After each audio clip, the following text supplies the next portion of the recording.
Hello guys welcome to a new blog. तो देखिए आपण मैंने देखिपे आज आम गोटे नुआ मंदिर को आसचे। आपण मैंने ये देखु यहाँ हूँ नियाली माधव मंदिर। आपण मैंने देखिपे बैकग्राउंड रे एठी आम देखा ये आप आसवे ये गोड़ धोबे से मंदिर भितर जी। ये मंदिर विषय लोक मैंने कहती जे ये हूँ महाप्रभु जगन्नाथंकर यहाँ मामू घर। ये माधवानंद ठाकुर मंदिर यहाँ आपण मैंने देखु आउ वीडियोटी को पूरा देखंतु। आ वीडियोटी यदि आपको भल लगे तो आम चैनल को लाइक एवं सब्सक्राइब करने को भूलिए ना। तो चलतु वीडियोटी को आरंभ करवा। बहुत भल ऐतिहासिक मंदिर।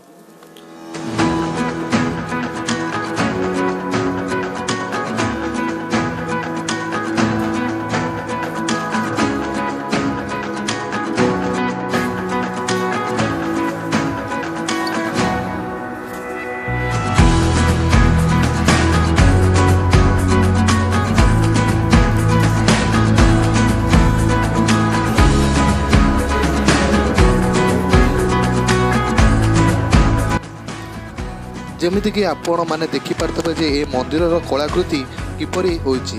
एटा बहुत रोमांचक एवं बहुत भल एमती कलाकृति होइछि। एटा बहुत पुरातन अटे। देखो ये हूँ प्रभु जगन्नाथंकर मामू घर जहाँकि जगन्नाथ मंदिर पुरी ठारू मध्य 1000 वर्ष पुराना।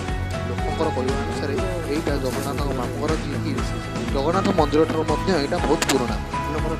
ये दुर्गाष्टमी ये जाए जहाँ ये लोकंर कहवा मंदिर से जो मंदिर देखते महाप्रभु शिवंर मंदिर ये आप देखते हैं महादेव मंदिर ये माधवानंद को दर्शन करेंगे सागर महादेव को दर्शन कर सुजोग पाइबे।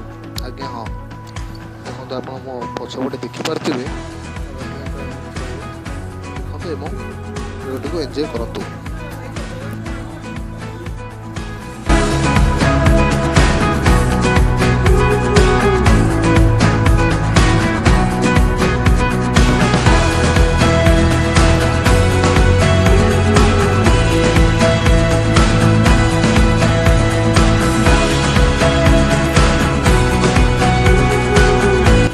मंदिर भितर से किसी फोटो उठा आलाउ करना। फोटो मंदिर भितर उठेले मत 5 टंकार जोरिमाना देवाक पड़ो। आप मंदिर बाहर जहाँ वीडियो करें बाहर जहाँ फोटो उठे पारे किसी ना। आ गोटे इम्पोर्टाट कथा सब चेष्टा करेंगे जे 12टा भितर आसवा ना ये सब भोग दुकान सब बंद हो जाए।